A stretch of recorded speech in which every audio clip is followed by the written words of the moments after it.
And you mentioned a very important name there, that is Chamberlain. And do you think the time is ticking for him? Because last season he was, I think, he had the most goal and assist, combined, or goal contribution other than the front three.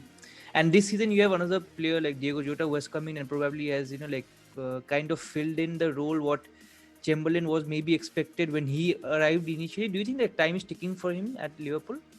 Um, Possibly. I mean, it's. I'm always wary about saying things like that because obviously it's not his fault that he's injured. He's not.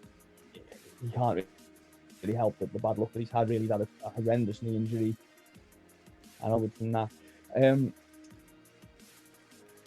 yeah, it's the longer you're out, the more difficult it is to become a major player. And you look at him, you look at Naby Keita.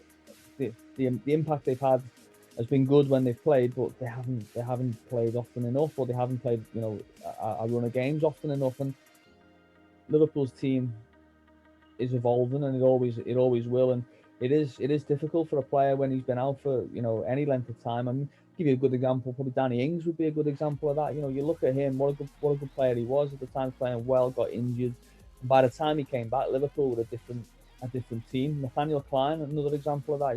Was first choice right back and missed a year of football, and by the time he came back, he probably wasn't suited to what Liverpool were trying to do. So I think Oxlade Chamberlain still has a role to play. I like a lot of the things that he brings when he plays. He shoots from outside the box. He takes risks. He adds, like you say, he adds numbers in terms of goals and assists, which maybe Henderson, Wijnaldum, Milner, Fabinho don't do.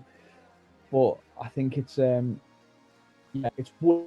And I think that he missed so much football because he's at the age where he wanted to be playing regularly. He wanted to be making an impact, and he has looked at times in his career like he's capable of doing that at Liverpool, but obviously every single time it does, it seems like something has popped up to upset the rhythm. So I'd like to see him back before Christmas, put it that way. I'd like to see him back in the side and playing games before Christmas because, as I say, the longer he goes, and the amount of players Liverpool potentially have in midfield, the competition is going to be strong. So I think he does have a challenge on his hands, but I wouldn't be writing him off just yet.